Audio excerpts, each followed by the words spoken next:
Okay, so I'm back. It's been like 2 weeks, I want to say. Like 2 weeks tomorrow since I got diagnosed. I decided I would come back and talk about the prescriptions that I have. I also went and had, sorry if I sound funny, my ear is plugged. I went and had my second opinion, which was weird. And so, yeah. So my psychiatrist I'm going to stick with, who is pretty awesome, she gave me Lamictal. Probably shouldn't have pointed at the screen. Whatever. And I think tomorrow I'm supposed to be upping the dose. I'm pretty sure it's tomorrow. I checked the calendar. From the 25 milligrams to the 50 milligrams. And then she also gave me Visceral, which is a sleep aid, which I haven't taken this yet because I was so nervous about that rash that I wanted to make sure that if it happened, I knew it was that medication and not a reaction to the other thing. So yes, I just have been taking the Lamictal. Now today when I went and had the second opinion, the lady was really, she was like one of those people that talks over you. So she asks you a question, but then she doesn't wait for the answer, or she asks you a series of questions and only waits for you to answer one of them. And I felt kind of flustered, because I was very calm, which was weird. Probably because I knew I didn't have to stick with her. But I was very flustered in you're not even going to try to help me, you're just going to give me whatever I ask for. Which usually I'd be like, yay, because I know exactly what I want. But this time I was really hoping for someone else who would examine me and try to figure out what's going on. And legitimately diagnose me instead of just taking my word for it. Because I'm not a psychiatrist. But so she prescribed me, let's see, 3 medications, which I took in case, I haven't taken them, but I went and got them filled, just in case. One of them is Wellbutrin. And then the third medication, they hadn't finished filling, but it's basically a Tylenol, but it's a different medication. It's for blood pressure, essentially. Works in the same kind of way for anxiety that Tylenol does, because Wellbutrin makes your anxiety worse. And my mom, when she was depressed, or when she had severe depression, anxiety, and irritability going on, her doctor put her on Wellbutrin to kind of give her a boost, to make her less down, less tired, less irritable.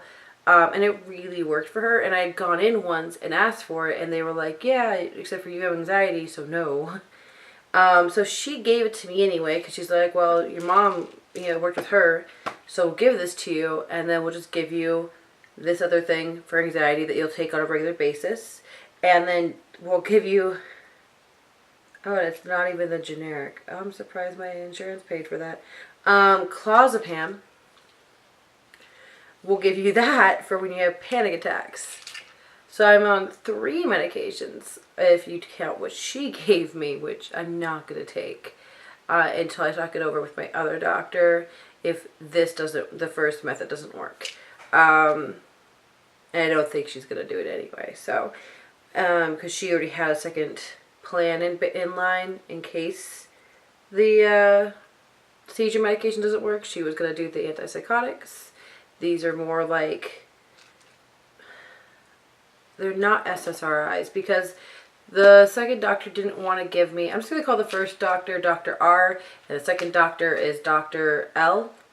So Dr. R is the one I'm going to be sticking with. Dr. L told me that she wasn't going to put me on any SSRIs because I'm already having stomach problems. God, I can't talk tonight. And since I already have stomach problems, they're known to cause more stomach problems. So she didn't want me to go on that for that obvious reason. And then she didn't want to put me on the SSNs or the SNS. I don't remember what they were called.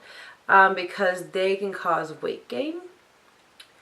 They were like second generation SSRIs. Cause weight gain. Like Abilify and those kind of things cause weight gain. And I had already gained a lot of weight. So she was just like, we're not going to do that. So Wellbutrin with the stuff that I didn't actually pick up. And then this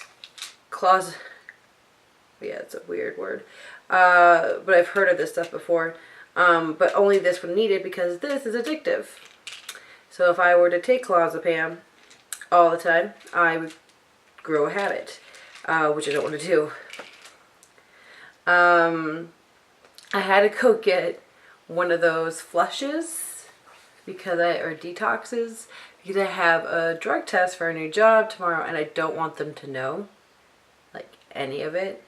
Like, I don't want them to bring in a prescription. I don't want them to know I have anxiety or depression or bipolar disorder because they have it on their little sheet when you apply for the job. They're like, hey, do you have a disability? And under the disabilities, it literally has bipolar disorder. And I'm like, so what is a bipolar disorder a disability? Like, it doesn't affect me from working. Anxiety affects me from working, but that's not listed. So I thought that was funny. But anyway, the lady that I saw today, Dr. L, she just kind of talked over me, was like, yeah, so you have depression, we're going to give you this, so we're going to give you this for your anxiety, and I'll see you in 3 weeks. And I'm like, okay.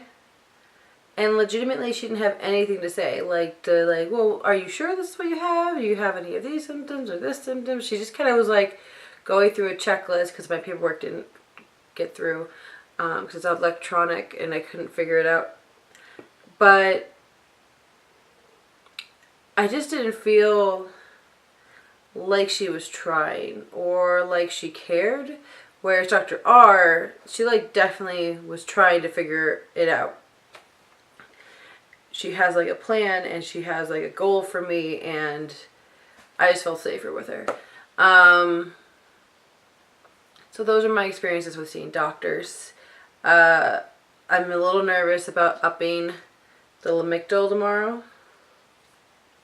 That's when stuff starts getting shady. That's when, like, I mean, I could have possibly already had the rash, but now that I'm upping the dosage is when it gets more likely that I'll get a rash. So that's scary.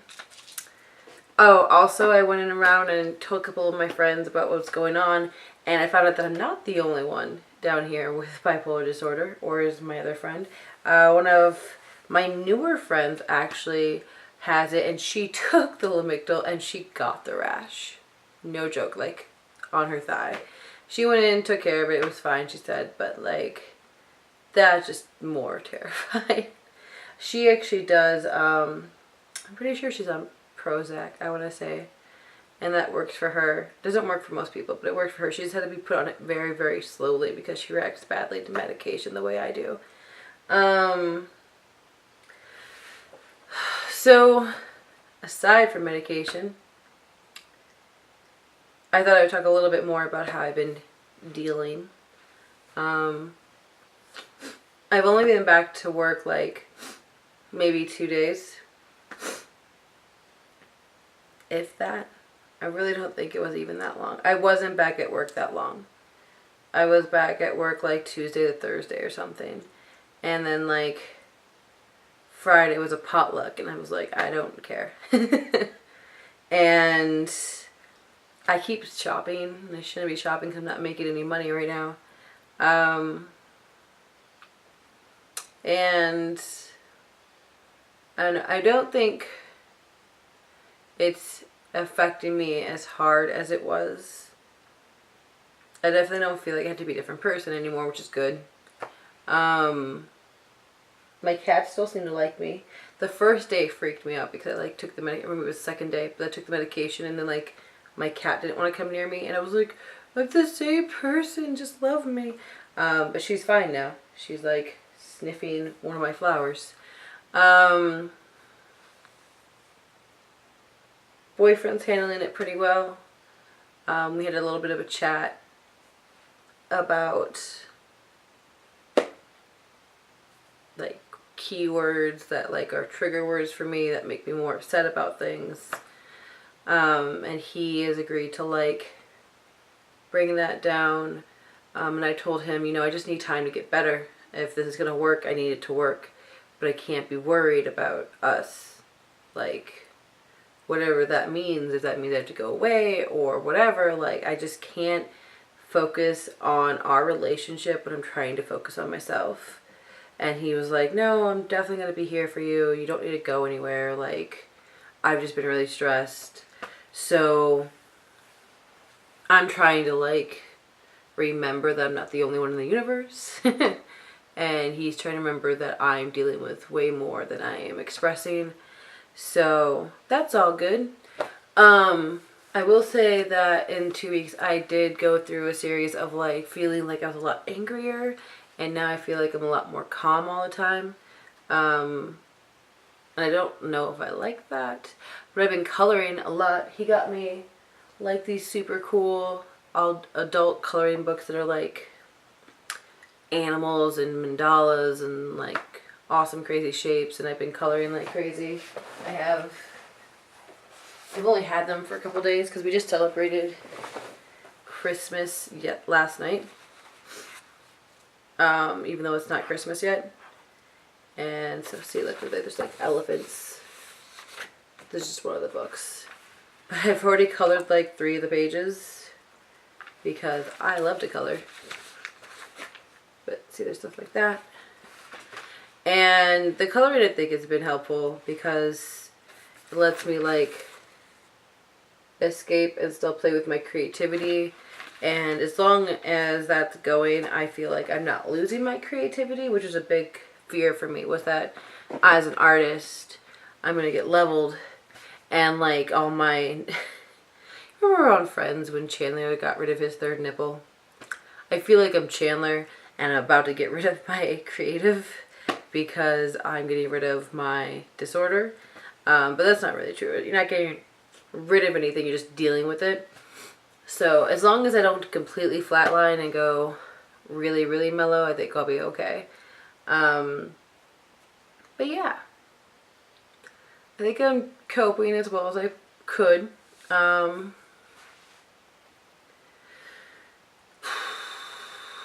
Yeah, I appreciate the comments and the messages I've been getting.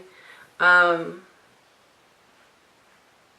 then like, I'm supposed to have another appointment in like a week and a half.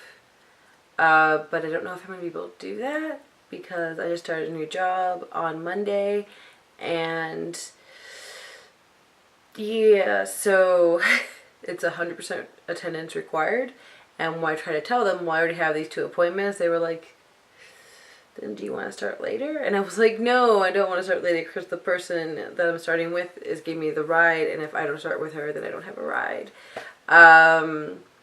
So yeah. So I have to start when I start, and then I'm hoping that Dr. R can like move my appointment later, but my work schedule is like 8 to 5:30, and I'm like, well, that sucks. Or maybe I can do it on a weekend or with someone else. And my cat is trying to jump up there. Okay. I get very distracted still. That has not changed. I can still not focus on anything ever. I like had all these plans to things I was going to do tonight. This was not really one of them. And here I am doing this instead of doing laundry, or instead of editing, or instead of taking out the cat litter box, or any of those things that you're supposed to do as an adult. I'll do them after, maybe. It's not that late. It's only, I'd say 3:30 in the morning.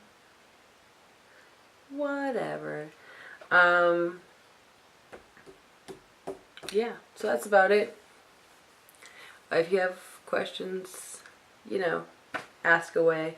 I will be, like I said, doing another video either after I've been taking the Lamictal for another 2 weeks, or after I see Dr. R again.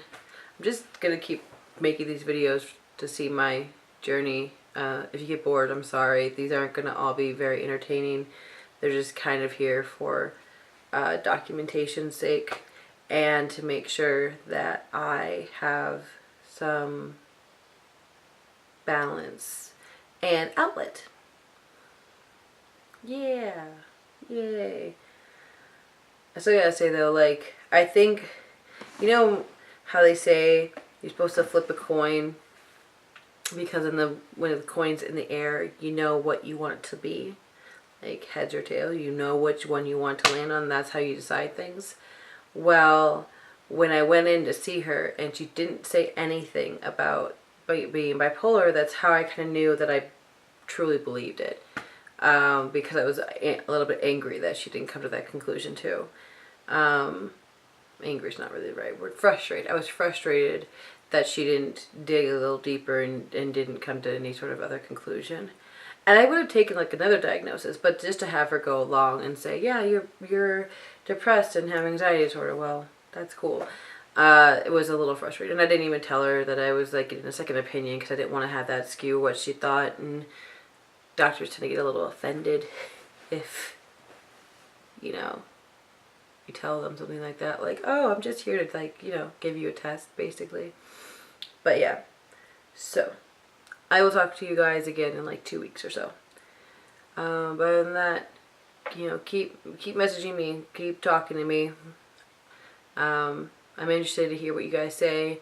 I'm interested to hear how your journey's going or any advice you have for mine.